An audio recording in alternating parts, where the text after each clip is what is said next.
Besh, sinasabi ko sa'yo, kung sobrang init na sa inyo at wala ka pang pambili ng aircon like me, bumili ka na nito. So, eto nga yung mini air cooler pan. Mura lang to, afford na afford mga besh. Kulay white yung binili ko.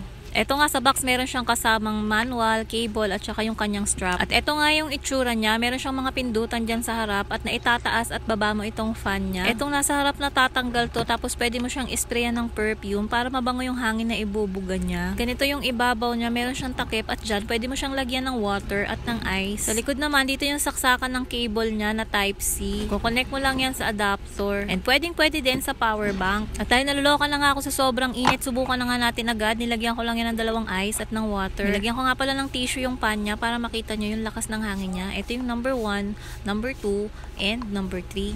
Meron siyang 3 settings. Pwedeng isang mist lang, 3, or 5 silang gumagana. And in fairness, ang lamig naman talaga ng hangin ibinubuga niya. Meron din nga pala itong light. Naiiba-iba din yung kulay ng lights niya.